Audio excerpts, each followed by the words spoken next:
from the crypt.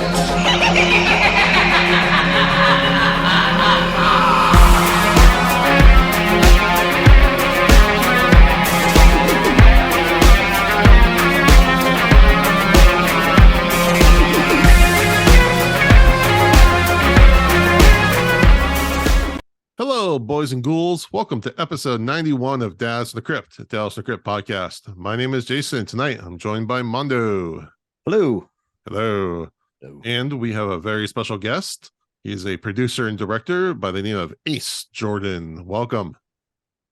Hello, everybody. How's it going out there? We're doing good, doing good. Happy Alien Day, everybody. Recording on 4/26. That's the day Alien was originally released? No, it's the planet they land on is LV-426. I feel that's cool. I feel like I should know this thing. I went to a screening of the 40th anniversary of Alien, but I be honest, I don't know those movies that well. I'm a bit of an Alien geek, so I didn't have time to watch anything today, but I'm just kind of basking in it. So Ace, tell us about yourself. Well, I'm involved in the horror film world in a lot of different ways. If you're familiar with Creepy F Show, Creepy F Paranormal, I do all that stuff. And that's a YouTube channel? It's a YouTube channel. It's also on TikTok, Instagram, Twitter, pretty much all the major socials under Creepy F Show. And then I've made films. I don't know if any of you guys have seen Silent Retreat, with Donnie Boaz, and it's from 2016, midnight releasing. I might have watched it way back, but it's known because if you see the cover, it has a severed tongue with a tongue ring in a little box. Oh, yeah. I've definitely seen this. Okay. Because of the cover. Yeah. Nice. It kind of gives the film a more gory vibe than it has, but people seem to like the art. So yeah, good art. Get some views. That wasn't my original art, by the way, but people seem to like it. So no, it's very memorable. And then tell us about your first time watching Tales from the Crypt. Do you have any favorite episodes? Were you a kid? Were you later in life? I think this was the first episode was with Bill Sadler. Mm-hmm. I met Bill at a party in LA, and he seemed like a really cool guy. I'm trying to remember. I don't. That was the man. That was the man who was death. Was his episode? Yeah. He had some line. It was like, "Women aren't complicated. Treat a queen like a whore and a whore like a queen." You remember that line? Yeah. I just I think that was the first. I think that was my first experience with Tales from the Crypt, and then I actually had John Kassir. I'm on a podcast called Spooks and Spirits Radio, and it's not currently going. I think we kind of wrapped it up 2021, 2022 around there. But we had John Kassir do a drop for us on it. So nice. Yeah. I met him at Scare LA. It's that convention doesn't exist anymore. Mm-hmm.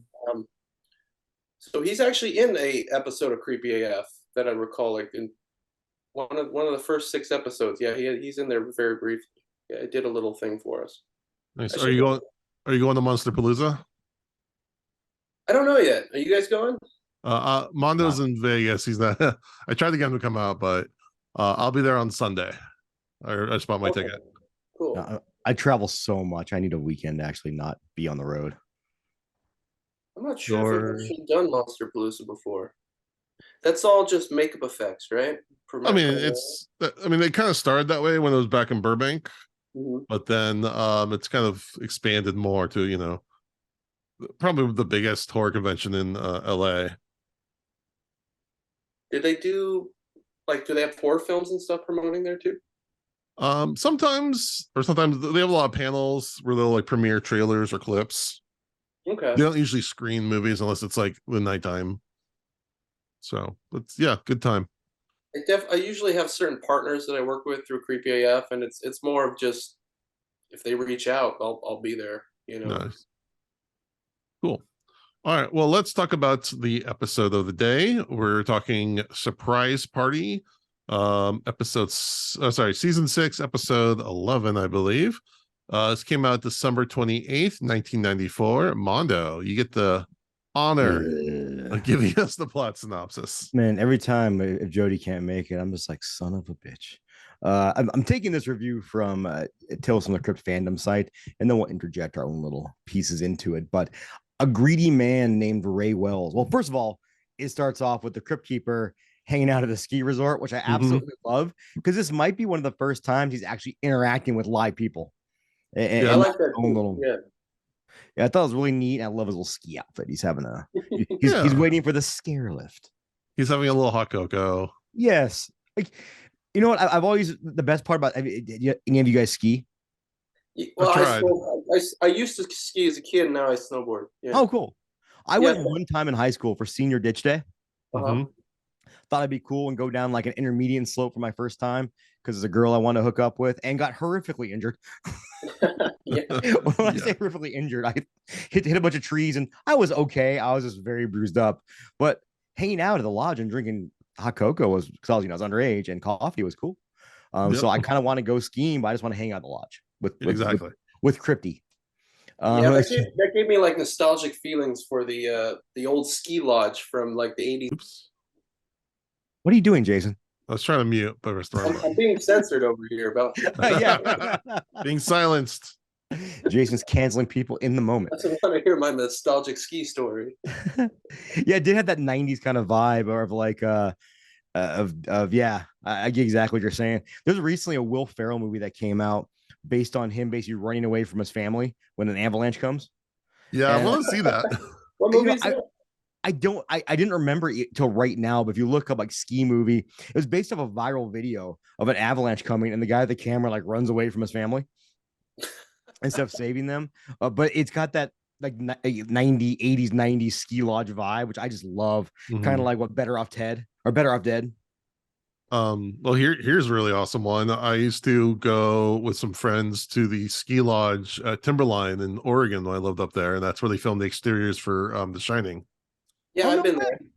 I did. I've been there when it was snowing, but it wasn't like ski season. It was just kind of light. Yeah. Cool.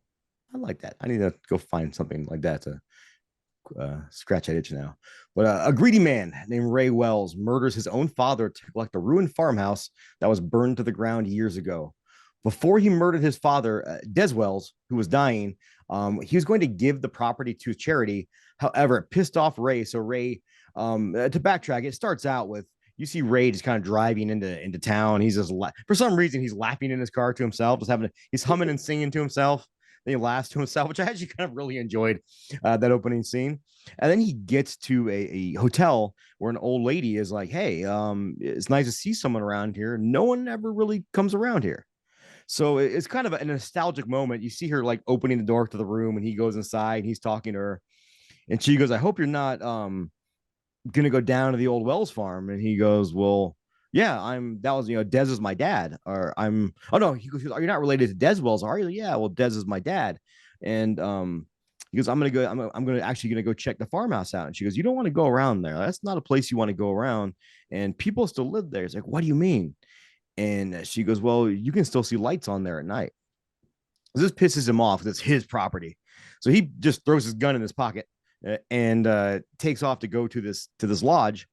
And flashback, then you see him talking to his he hasn't seen his dad in years. Obviously, they show they've had a very strange relationship, and his dad is dying what it looks like, I'd say, emphysema or lung cancer or something, because he's got the what's it called, in the neck, the tracheotomy. Tracheotomy. So Ray comes to see him, and he basically tells him, "My will's on the table. I'm giving the farmhouse to charity. Don't go there. The only thing there are bad memories." So that pisses off Ray. So Ray basically suffocates him, right? And changes the will to give himself the house. So anyhow, he finds people are at the property when he goes inside, and he starts just freaking out, like, "What are you guys doing at my property?" And the first thing you notice is everyone there is dressed in a total like over the top 70s vibe, and comically so. Yeah, this is definitely like this is what we think people dress like in the 70s. Yeah, it reminded me of Wonder Woman 1984. Yeah, where they showed the 1984 mall, and all I can think of is like, where's everyone's? Why there should be a bunch of people smoking inside. Everything should be brown and disgusting. It wasn't all neon and fun. Like not everyone wore tie-dye, in the 70s. Exactly. So Ray's ready just to get out of there, or he's pissed off. He's threatening to call the cops. And then a woman, Josie, walks up, and her name is Josie because her shirt says Josie across it. Almost like a high school cheerleader kind of vibe, I think they're going for from someone who's obviously in her 20s. But she offers him a drink, so he starts drinking with her, and she goes, "Well, things get real interesting around midnight if you have enough of these drinks," which she claims are just fruit punch and grain alcohol. So she's drinking with him, and then her boyfriend, Jake Busey, shows up in the most Busey way possible, with the most ridiculous wig you've ever seen. But it works. It totally works. And she's hitting on Ray, and then the boyfriend gets really pissed off. Ray attacks him eventually. So Ray shoots him, and she freaks out, saying he strangles her to death. And his instinct is, all right, let me just burn these bodies. Let me just burn this place to the ground. And so he starts dumping over a lantern over them and pouring oil on them. But before he can light them on fire, you basically see that the woman and the boyfriend and the rest of the party they suddenly reveal themselves, and they're all burnt. And they're basically burn victims from when his father burned them alive in the 70s, back when basically the father was having sex with the same girl. So what they do is, in order to go ahead and teach him a lesson, teach that dastardly father a lesson, they hold him down. He goes to run away, and they trip him, and he falls down, and they hold him down. And in a kind of a gruesome scene, they pour light gasoline over him, or turpentine, I think it might have been, and then light him on fire. Oh no, it was this big like kerosene, like Acme kerosene. Yes, but it was like, it's like one of those things where it just has the sign but doesn't have like any of the other writing a normal thing would have. Yeah, it was just it was very prop. Acme brand kerosene. Yeah. And they pour it all over him, and they light him on fire. And then it zoomed, basically then a fast forward to the next morning, where you see some really cool shots of like this water coming off of the dilapidated building. And then you see there's Ray, his corpse all mangled up because he had been burnt alive. Basically the ghost getting payback for what the father did years ago, and for what Ray, obviously Ray went there and proved that he was also just as bad of a person. Nice. And then then we get the wrap up. The wrap up, my favorite thing ever is the Crypt Keeper's talking, and then all you see is some girl walk by and go, "Bye, Crypty," and he like shakes, like gives him a high five or something. I was like, "Oh, okay." Well, no, and then we finally get to see the Crypt Keeper's feet, for all you feet freaks out there. And he's wearing socks, but he's been skiing all day, so they're sore, and there's like this huge pulsating blister. And he talks about the agony of defeat. Defeat, yeah. That was my favorite part of the show. Oh, I loved it. It's great. Well, it's funny because throughout season 6, even though yes, the quality has devolved, the wraparounds are still amazing. The wraparounds do not fail me. But again, it's also probably a lot easier to write a 4-minute wraparound than it is to write a 22-minute Tales from the Crypt episode. No. All right, Ace, why don't you start us off? What did you think of this episode? There are certain things I liked about it and certain things I didn't. I think the biggest thing I liked about it was the burn makeup at the end, where these are, I guess, ghosts, very realistic looking ghosts, very not ethereal ghosts, but they look like real people. I'd say that was my favorite part, the part at the end where they confront him all ghoulish and burnt and burn him. I thought that part was pretty cool. Yeah. What parts do you find lacking? It's okay. You can dig in a little bit. I wish that, I mean, I know that they're struggling with the short time limit. I wish there was almost a little bit more of the backstory. I kind of wanted to like the character a little bit more, and he's just kind of a dick pretty quickly. You know, you never really get a chance to find any type of redeeming quality with him. He's just kind of always a dick, especially when he suffocates that girl and Yeah. immediately goes to the kerosene. There was even like a second thought, like, oh, what do I do? He's just like, oh, I'll grab the kerosene, light everybody on fire, Well, think about that. The boyfriend attacked him, right? And he shot the boyfriend. You could have probably said, "Oh shit, that was self-defense. I thought he was going to kill me." But his first thought is, "Well, got to kill the witnesses too, right?" Right. Then the kerosene. It's like he's done this before. This wasn't his first rodeo. It's a bit harsh, yeah. And he also killed his dad. He didn't have much hesitation about that. At least that had a little bit more motivation to it, So over a farmhouse. It's not like we're talking waterfront Well, property I or felt something. more like his bad relationship with his father was I mean, more than just a farmhouse. We obviously find out the father is also not a good person and probably a very, very bad person. And they do bring it up several times at the hospital when he's like, "Son, I'm glad to see you," because I never thought I'd hear that come out of your mouth. You can almost put, this guy's a definite product of some pretty bad childhood trauma. Doesn't mean though, it's not an excuse to suck. No. It's just it means you should go talk to some people. Well, I think his father did a good job in being sympathetic. I mean, you didn't really know what he was capable of at that time. So when you see him get murdered, you do feel for him, Definitely. Even though he probably only had a day to live anyway. Right. It's still like really bad that he gets. Yeah, it's easy to be nice and sympathetic when you're on your deathbed. Yeah. I look at it as almost that was his way of trying to make up for everything, like at the very, but then again, he is obviously, it was kind of obvious that I don't know if Ray knew about the farmhouse really until he went to the hospital. So wouldn't it have been just as easy as to not tell him about it? Yeah, probably. Well, I mean, maybe he must have known that it was somewhere. He must know it existed. But he didn't even know his dad was really dying until the hospital called him. So if he'd have just died away and left the farmhouse to charity, it could have been years before it was discovered, in which case maybe it had already been bulldozed, whatever, charity, whatever, the church, whatever, took over it and put a worse object on top of it. Who knows? But, I think we're overanalyzing a little bit. Yeah. Yeah, probably. All right, Mando, what'd you think?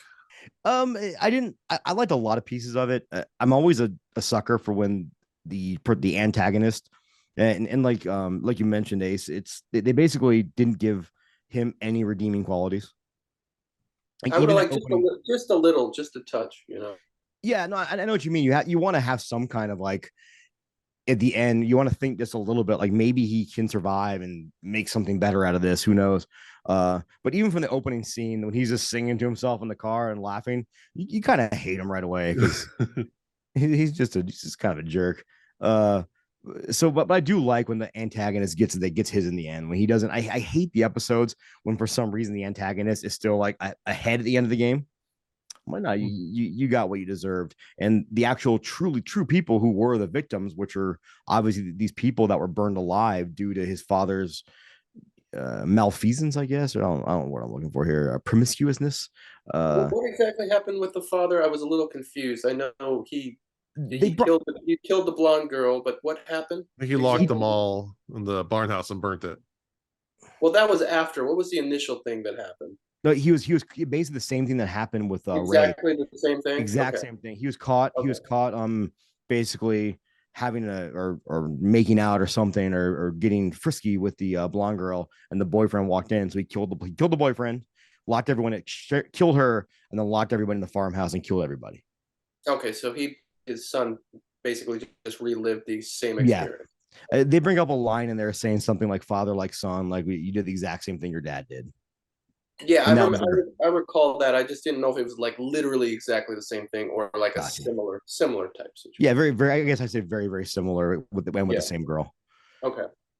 Yeah. So and again, I guess you still feel bad for him because he got killed on his deathbed when I guess he's trying to, and I guess you can almost say he was trying to make things right. But how do you make things right when you kill a bunch of teenagers and a lot of them too, right? Like you make Jason Voorhees proud. And it's like 15 of them or something.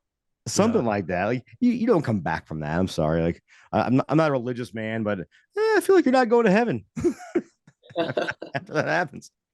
But overall, actually, I really enjoyed the makeup effects, like you mentioned too. I love that the burn makeup and how they do a really cool shot of Jake Busey too. The first time you see him when he's back alive, and you just see the half of his face that's not burnt. And he turns his face, and you see the burn. I really kind of like that trope. So overall, I will say, as far as season 6 goes, it's been one of the better episodes of season 6. Not perfect by any means, but I'd say it's a solid Tales episode. Yeah, I definitely agree with that sentiment. I think grading on the curve of season 6, it's a pretty good episode. I mean, I think at least I saw the kind of ending. Like you knew they were all ghosts, that they were gonna, there's some like revenge thing gonna happen. We've seen this show enough at this point that it's kind of hard to come up with an episode that's really shocking. But I think it's just a well done. I think the acting's pretty good for the most part. That's not like Kirk Douglas or anybody in here, but I think all the actors do a good job playing those things. Anybody with that nice of a head of hair, I'm just going to instantly despise. You're like Larry David in Curb Your Enthusiasm when he always talks about how of course I'd hire a bald man over a man with hair any day. Right. But yeah, I thought it was fun. It was the makeup effects are really good. I like the cinematography a lot. There's that really cool scene where he's driving, and then in the windshield we're seeing kind of the flashbacks, because they could have easily just done the basic flashback to what happened on his father's deathbed, but we're seeing kind of like it projected onto the windshield in different shots. So I thought that was actually really cool. For what we usually get from TV episodes. Yeah, well, I think too. You said grading on a curve. I think you could drop this into almost any season, and it would be just one of those. It wouldn't be a great episode, but it'd be a solid episode. Right, respectable. Definitely, and again, a killer Crypt Keeper segment. That was a great one. I want to run down the talents. Again, this is the 4th episode, directed by Elliot Silverstein. There is a great interview with him that our friends Al and Gail did on the How Not to Make a Movie podcast. He did the Reluctant Vampire episode, which stars Ian McDonald, which also Al and Gail just did an interview with him. So go check that out. He did Curiosity Killed, and he did Well Cooked Hams. And he's just a really old school director. He did like the original Twilight Zone. So it'd be like one of the original Crypt directors doing like Cabinet of Curiosities now. So that's cool. If you think about that. Okay, Adam Storke, who played Ray, he was in the movie called Highway to Hell. He did the Zemeckis movie Death Becomes Her. He did the miniseries of The Stand. Josie was played by Clare Hoak. She was actually in an episode of Freddy's Nightmare. She was in Cool World. One of those movies I've always meant to see, because I remember all the advertising back in the day. And then those advertisements for Cool World made it to be like this, like, ooh, it's taboo to watch this movie. And it's basically like Brad Pitt, being promiscuous with cartoons. I'm down.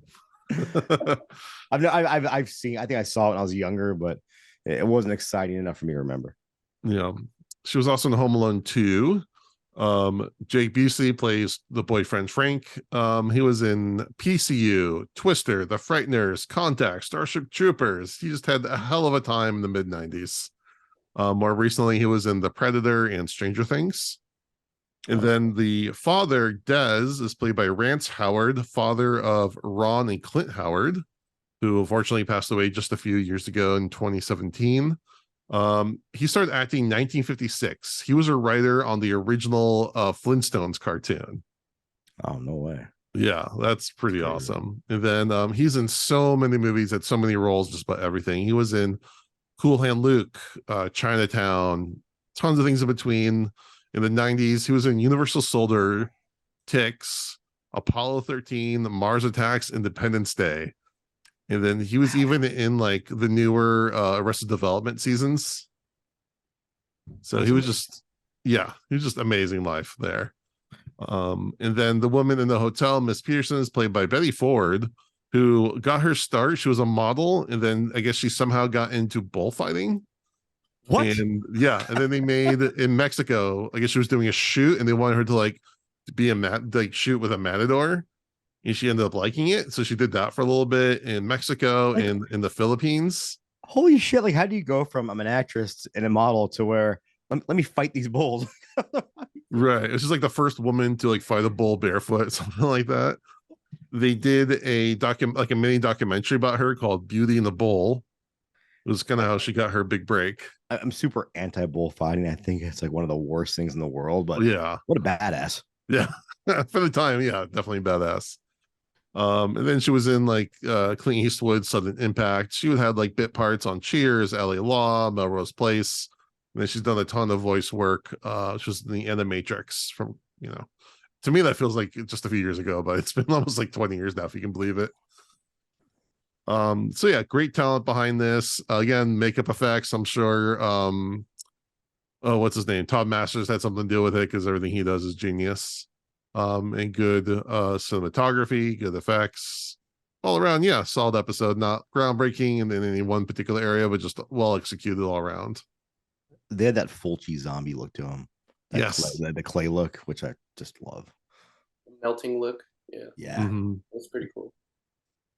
All right. The comic, I'm going to hop onto that, is from Vault of Horror number 1. This is volume 1, number 37.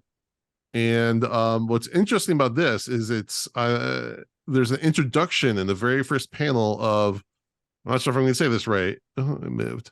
Drusilla, who is kind of like, I'll put it in the chat, but kind of a goth woman who was supposed to be kind of like a new host that they were trying to introduce, kind of the sex things up a little bit. But I guess would that have been the same era of Vampira, or would that have been Vampira? I think it's very much like Vampira. I don't know the years, but one is definitely inspired by the other. I didn't really know about this until tonight. But again, EC Comics kind of was taken down right after she was introduced. So they never really got to make her like a thing, but they were just trying to roll that out. As for the comic itself, let me get to the right screen. It's pretty much the same story. The only difference is that there's no murdering of the father, but you have a kind of slick, douchey guy showing up to a small town to claim some property he just inherited. He goes out into the rain to try to find it in the middle of the night, gets stuck. He finds a house with lights on, and there's like a butler named Alfred and kind of a blonde woman who's kind of the madam of the house, and there's all these people there in kind of Victorian dress or something, some sort of old time, what you would consider old timey in the 50s. He's like, oh, this is some sort of costume party, I see. And they keep saying that, but the band's only playing one song over and over again. It's like, why do they keep playing the same song? And she like kind of stares off and says, because that's the song they were playing when it happened. He keeps asking about what it is, and she just kind of ignores him. And he says, well, the party always ends at midnight because that's when it happened. So she kind of keeps alluding to that. And then, of course, eventually he mentions his name. And when they do that, everyone kind of stops and looks at him. And they talk about how, so let's see, 70 years ago at her engagement party back in 1884, the woman had 2 suitors that she had to choose between. And she chose this one man, Roger. The other man became jealous and burnt everyone alive. And that man was this guy's father. Imagine if they'd have gone that route on The Office when Dwight and Andy fought for Angela's affection, and Dwight just got pissed, made Dwight just pissed and burns the office to the ground with everybody inside. Yeah, that was a way different show. And of course, everyone turns into like burnt ghouls and some really cool artwork. So I recommend everyone check that out. Some of the best ghoulish art I've seen them do. I forgot about this, but in the episode too, they also did some really cool. Josie one time says, I can't wait to sink my claws into you, or I can't wait to eat you up. And they're almost kind of throwing you a red herring. Like at first, oh, are they like vampires, or are they going to be werewolves or something? Yeah. I thought she might be a vampire and he's going into some sort of vampire den or something. Yeah. I like the route they went, but I thought there's some cool just red herrings they threw in there. Mm-hmm. So yeah, that's comic was a good one. It's actually very close to what we got on screen. So I think this is one of those where it worked pretty well both ways. You didn't have to like majorly alter for the adaptation. All right. Do we have any final comments before we wrap up our review? Okay. Ooh.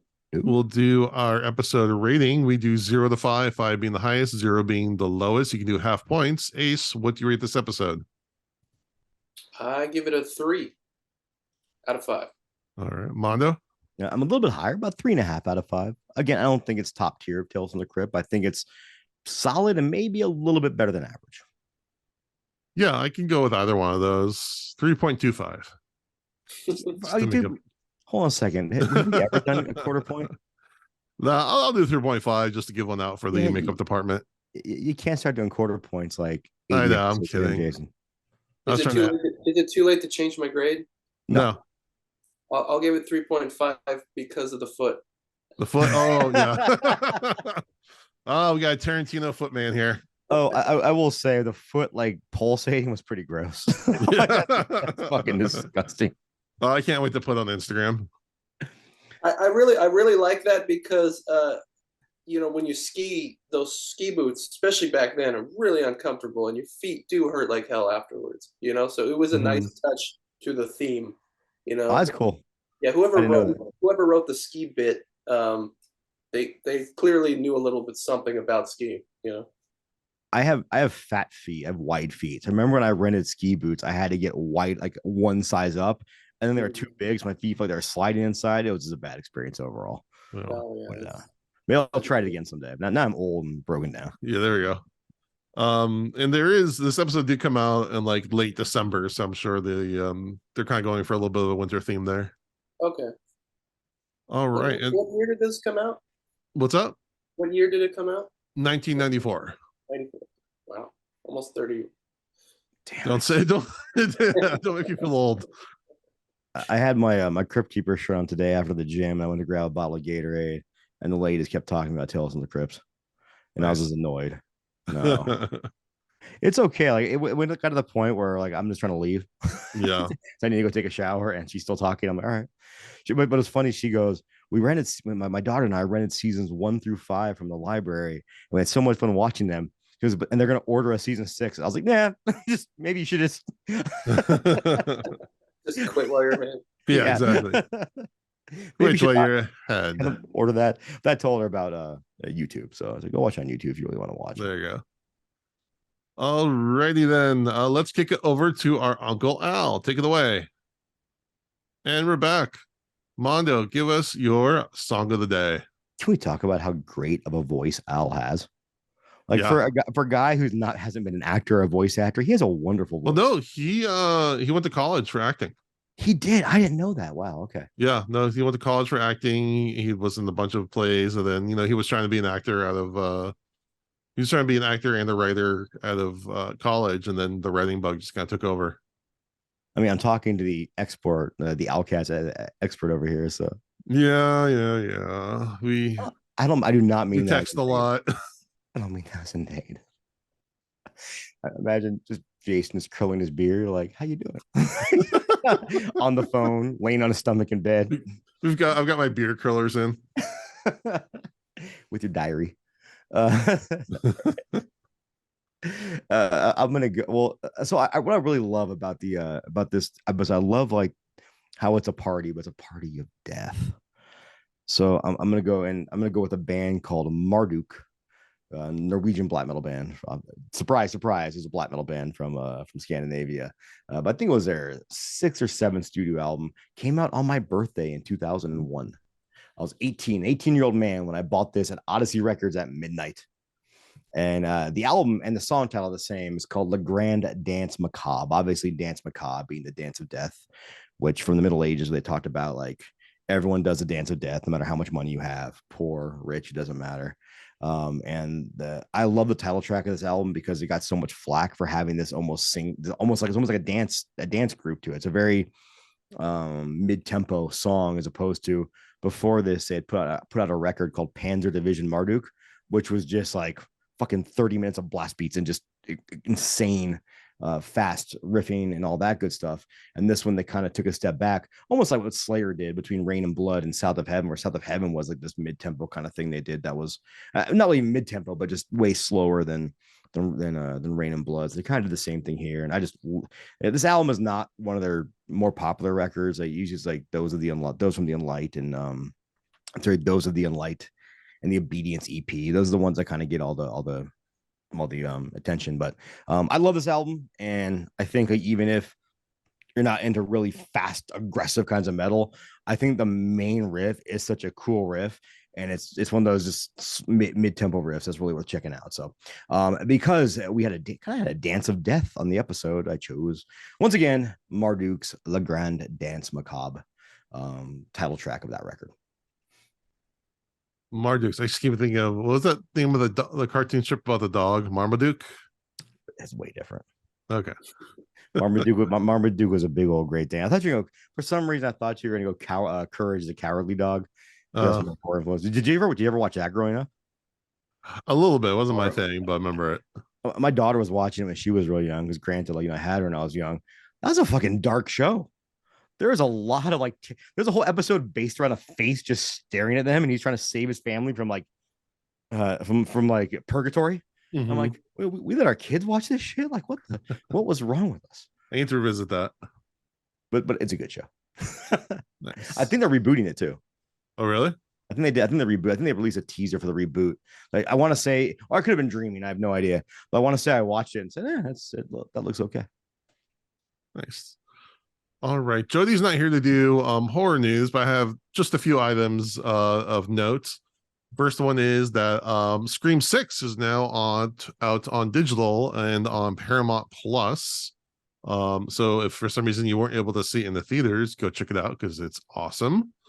I don't know if I put it on the podcast, but Jody and I did a quick review. It's definitely on the YouTubes. So if you want to hear our thoughts, you can go check that out. Additionally, it is also Alien Day, as I mentioned earlier, and we got our first kind of picture, sort of, from the new Alien movie that's in production right now. It's just kind of a clapperboard with a kind of face hugger wrapped around it, but it's the first, I don't know if you call it production still, but it's it looks like it's on the actual set. So that was pretty cool. I don't think they've even released a full-on name for this movie, but it's being directed by Fede Alvarez, who did the 2013 Evil Dead and Don't Breathe. So wait, and he also did the Texas Chainsaw Massacre. Which one? The Netflix one. He did that one? I'm pretty sure he did that one. I don't think so. Okay, Jay, keep talking. I'm gonna use the powers of Google. Yes. But that guy with aliens. Oh, you know what? I think you're right. God damn it. He produced it. Oh no, he did the story. He did the story too. Produced it. Okay, but he didn't direct it. I'll go to bat for that movie. So I enjoyed that. I kind of liked it. Yeah. I mean, it had its flaws, but compared to some of the other Texas Chainsaw movies, I thought it was actually pretty good. It had its flaws, but half the movie was we'll talk about this later. But just half the movie is just meat flying at the screen. I'm okay with that. Right. But yeah, I'm really excited for that movie. And there's also a alien related TV show that's in production right now. So who the hell knows what that's going to be like? But yeah, I thought that was neat. Any other horror news that you guys want to bring up? Evil Dead Rise did about 24 million at the box office on a budget of 19. So good opening release, but I did see that it's in no theaters after this week. You're supposed to it's coming to digital very quickly. Yeah, because I was trying to I wanted to go see it next week. I wanted my daughter next week to go see it, and there's nothing. So we're going tomorrow to go see it because I want to see it in the big screen. Ace, have you seen it?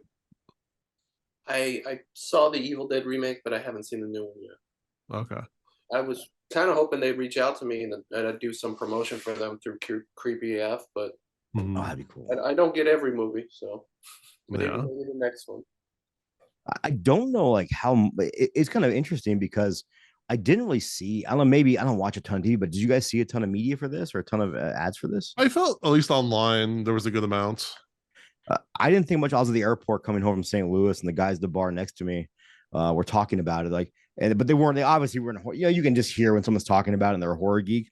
They're obviously just casual fans. I want to go see that new zombie movie, Evil Dead Rise. Hey, man, it's cool. It's getting people in the theater to see horror. But I was just surprised to just hear that conversation next to me because I didn't see, at least personally, didn't see a ton of media. Yeah. All right, Ace. Any horror news you want to mention?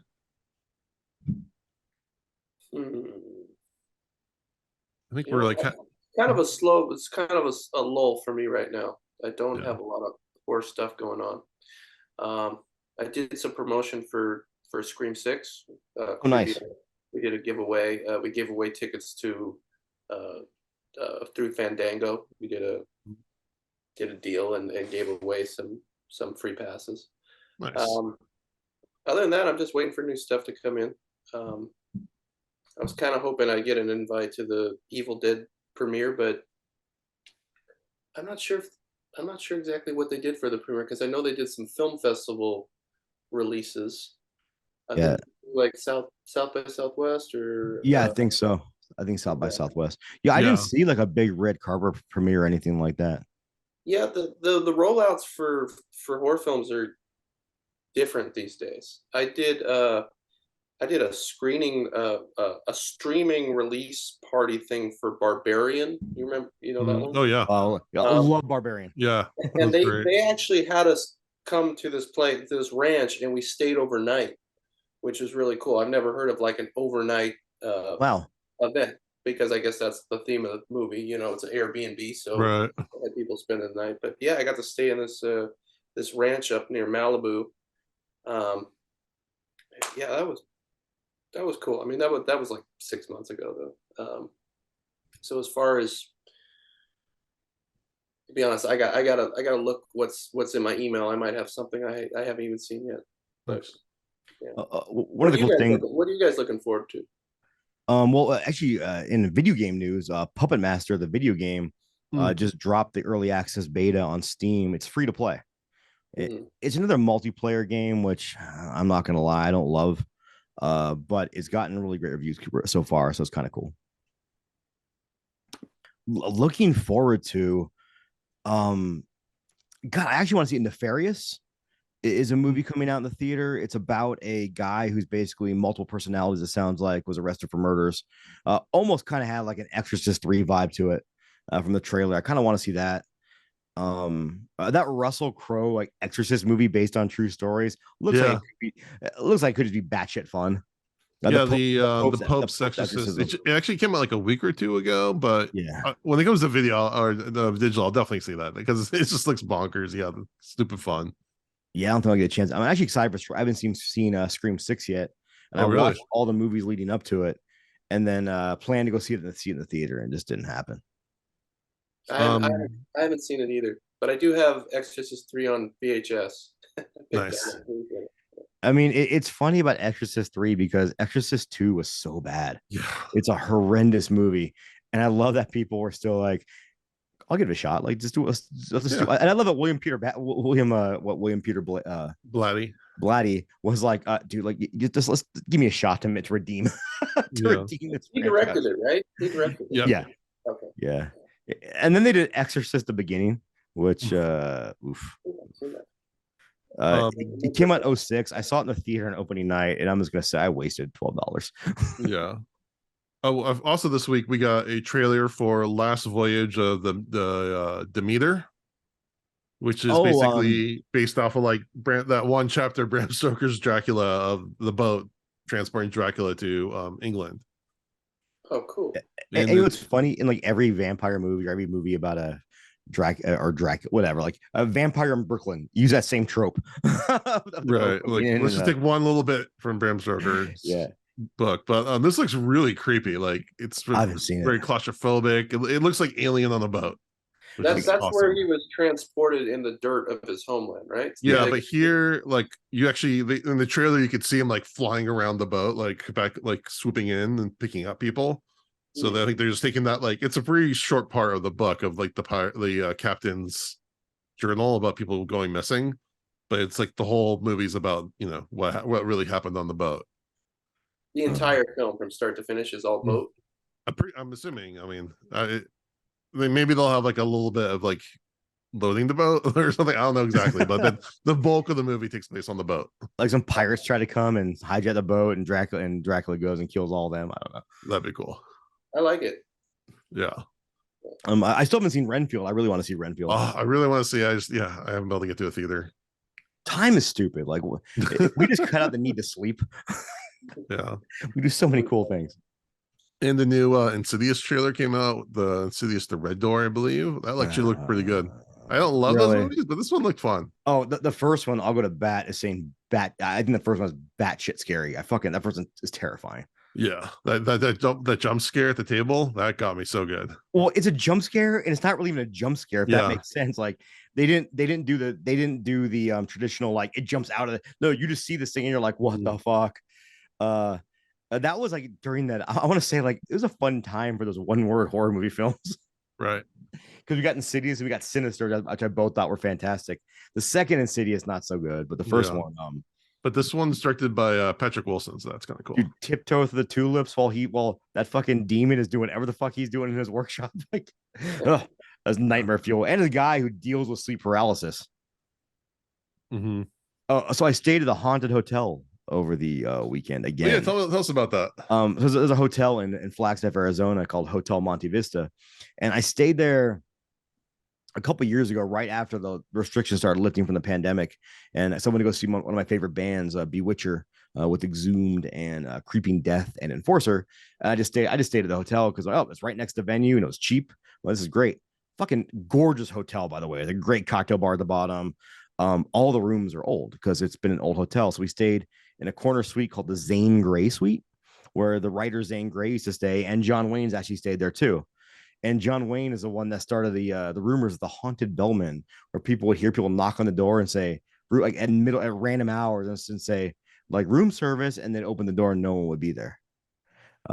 Fortunately, I didn't see anything because I would have just went home.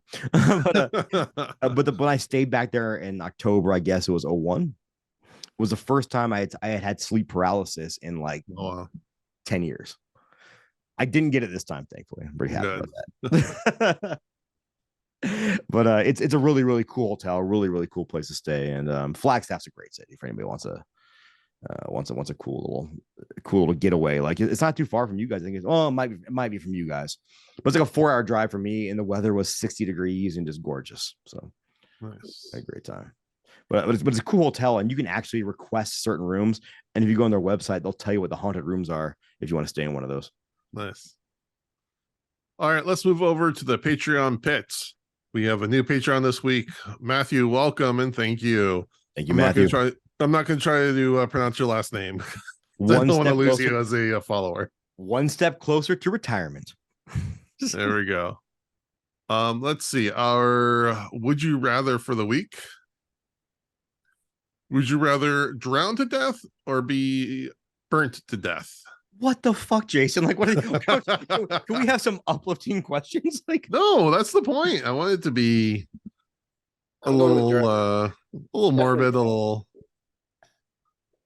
So our Patreons voted pretty much 75 wanted to be drowned, 25% said burn. All right. So I'm with the 25% of our smart Patreons who understand that luckily being burned to death, usually you burn your nerve endings off pretty quick and then you just kind of pass away from smoke inhalation. Whereas being drowned to death, imagine drowning and trying to like suck in air and you can't. I'll pass. Ace, do you need the process? Do you need a hug, Jason? Like, what the fuck, dude? I'm still going with drowning. I'd rather drown than be burned. Yeah. See, man. Yeah, I was thinking about like existentially, like drowning. It sounds much worse because you're just kind of like waiting, like you can't breathe. You're just kind of like choking. You're like knowing. Burning, yeah, would happen much quicker, but also just sounds really painful. Maybe even for a couple seconds, but. Well, I think it depends how fast you burn too. If you burn it, you could burn to death really slowly, I guess. That is true too. Yeah. You've seen how they deal with criminals in some parts of the world where they put tires around their necks and like the tires on fire. Oof. So it's like a slow burn, or like the brazen bull from the old, like when they put someone inside of like a bull and light it on fire. Like that'd be, don't get me wrong, that'd be fucking terrible. But if someone just, it's like immediate full body immolation, that'd be okay. I not my preferred way to die, but I could deal with it. It's a more badass way to die, I guess. Yeah, I guess so. Speaking of burning to death, today is also the birthday of one of my least favorite human beings in the world, the mayor of Knox County, Tennessee, Glenn Jacobs. No. I hope he had a horrible day. I hope his day was terrible. Great. I I hope he stubbed his toe. I hope his car wouldn't start. You just ruined Alien Day for me. Do you realize that? That's like finding out Hitler was born on 420. I mean, Like, they have the same belief systems. exactly. And Fucking those are 2 days I assholes. love. Wait, did you? All right, this is off topic, Jason, but I think you'll enjoy this. Did you see the meme where someone goes like, right now Germany is dealing with the most anti-Semitic like hate in their history, and it appears someone going, "You sure about that?" You sure? I mean, if it's true, then holy shit. Yeah, they're also not talking about a very specific period of time when that was a little bit worse. Yeah. Eek. They just block that out. Yeah. Well, what's funny is like Germany doesn't. Germany's very, and I mean in the best way possible. They're very like, look at this bad shit we did. Let's not fucking do that again. Well, like you can't just have any display of nationalism. No, and you shouldn't. Like it's No, you shouldn't, but like yeah, it's almost like waving a Confederate flag in the United States. You just shouldn't do that. It's just well, I remember I was listening to, I think it was NPR or something similar to that. The woman was talking about how she was in Germany and she like was given some the diaries that belonged to an officer, and then she realized, crap, I could get arrested for having these, even though it was like for journalistic purposes. No, it depends. It really does depend. For journalistic purposes, you're probably going to be okay. What you couldn't do though is like walk through the town square doing fucking yeah. But I mean, she still had to think about it. For she wasn't sure. She didn't know for sure if that would be okay or not.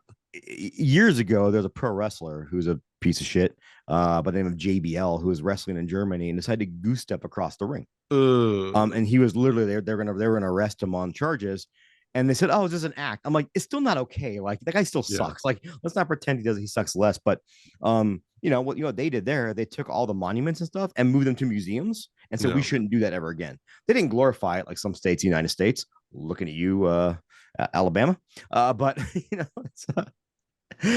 it's funny because Jody lives in a very conservative state, but it's cool to know like even in those places they're becoming more and more progressive. Hopefully they're becoming more and more progressive with good people living there, but it's a little bit off topic. Way off topic. Yeah, speaking of going off topic, does anyone have any dad advice? Any we talked about skiing advice, about getting the right fit of shoes, any fire safety advice? Don't spray kerosene into an open flame.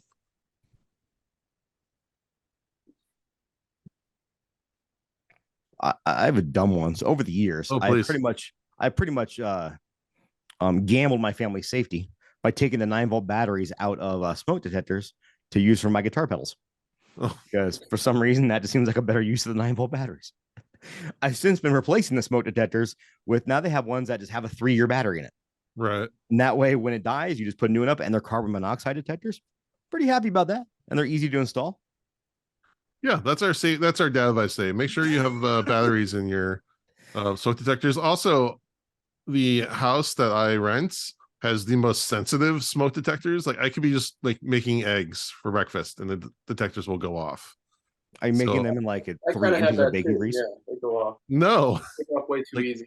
Yeah. Pretty much anytime I turn on the stove or the oven, so I have to like put on the fan and make sure I close certain doors. I mean, better than having ones that aren't sensitive enough, but Jason's not to talk. He's leaving out the part where he has a campfire in the living room. Right. I'm making my little bonfire.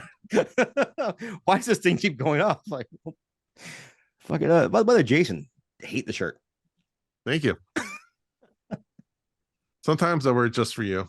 I know. Because I'm just that kind of a considerate guy. But yeah, fire safety. Speaking of which, did I say that they redid the Smokey the Bear cartoon design, and now he's like kind of ripped?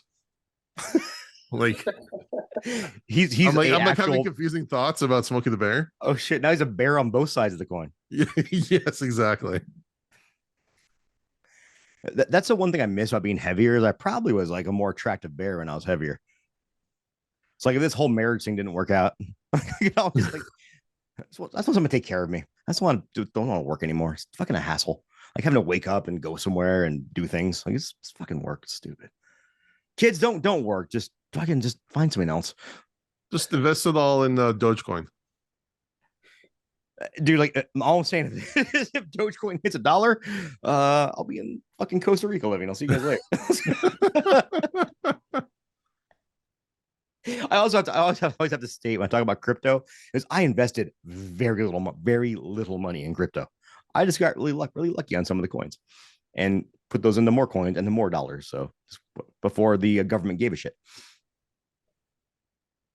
Now they want to know because IRS is like, right. You gotta give me, oh, you did something. It means we have to take our cut. Right, exactly. Don't get me started. I had a lot of trouble filing my taxes this year because H&R Block sucks. Hey, did you know if you file your taxes though and you cheat on them and they don't find out for 5 years, I think that's statute of limitations and they can't take you to court after that? Good to know. Life pro tip. Please, please taxes. I hope they don't find out for 5 years. Don't quote us on that, please. Yeah, look up the laws in your area. Yeah, I heard it was 7, but maybe 7. Maybe vary state to state. I don't know. Oh, we don't have state tax in Nevada, so I'm just gonna agree I that's probably 7 there. years. Dude, cost of living here is so much cheaper than California, but also you can probably like take a bus down to the beach. No, well, not that I'm aware of. when you walk outside, does it feel like your skin is burning? No. Sometimes of the year. Have you ever sat on your seatbelt and have a permanent scar? No. I've felt a little burn, but no, not permanent. I get a tan from driving to and from work. Like it's fucking ridiculous. No, there's certain places that I'm like, humans just weren't meant to live in this area. There's a King of the Hill episode where they go to Arizona, and Bobby's like, "Mom, why is it so hot?" And she goes, "I don't know. Building a city here is an affront to God, or a challenge to God, or some shit like that." Last time I was in Arizona, it was 116 degrees. I'm like, dude. Wow. So the whole funny story is, so we were going to, so I flew home. This is my fucking work life. Is I flew out to St. Louis on Tuesday, flew home on Friday, got home, watched Joe Bob, got in the car Saturday morning, drove to Mesa, Arizona. Also our friend Benjamin, who runs a really cool brewery out there called Beer Research Institute, and with a lot of cool arcade games. If you're in Mesa or Phoenix, please go there. Like, go drink some great beer and play arcade games. Beat the fuck out of that X-Men arcade game. But the Tales from the Crypt pinball machine was down. You can see my sad face on our Instagram. And then she's like, well, I can't. She goes, well, I said, well, do you want to stay an extra day? Because I could take an extra day off work. She's like, well, I'd like to get back to Vegas, where it's a little bit cooler. And granted, it is a little bit cooler. It was like 95 in Phoenix, but it was like 85 here. So I sent her a screenshot of the weather, in Flagstaff, which was 63. So we got to Flagstaff on Monday and it started snowing. Oh, wow. But it's a crazy like West Coast snow where it lasts like we stopped and got food. By the time we got back to our car 40 minutes later, the snow was gone and the sun was out. Right. But it was still 60 degrees and gorgeous. So what's kind of cool, and much like California too, but California is such a giant state. But in Arizona, even there are places out there like Flagstaff. I'll just say it's one of the most beautiful. Go stay at the haunted hotel. Go to the great meadery there called Drinking Horn Meadery. A really great brewery / pizza spot called Dark Sky, which I love to death. And a really great music venue there. Actually, Hotel Monte Vista does music and has really great cocktails. And then they also have a music venue there and down the road called Yucca North. This is a really, really cool city. Like, I'll tell people, like, if you want to escape, you live anywhere in the West Coast, and I think even for you, Jason, it's probably 6-hour drive. Mm-hmm. But it's really cool little mountain town. Like South Park. I'll look it up for sure. Nice. I'm just saying, I'm a fan. I travel a lot, so. Okay. Well, I think that wraps things up for tonight. Ace, thank you so much for coming on. Where can people find you?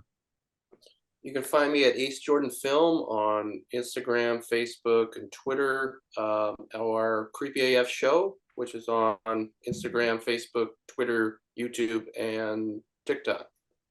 Excellent. Well, next week we will be reviewing. It happens. Use your words, Jason. Use your words. Doctor of Horror.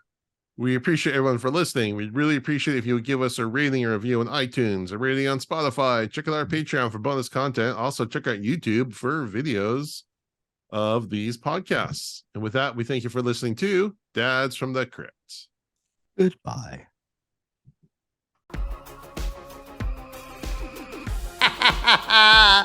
Follow Dads from the Crypt on Facebook, Twitter, and Instagram, or I will follow you to the grave. No, seriously, you really should watch. But be careful what you ask for. You may get it.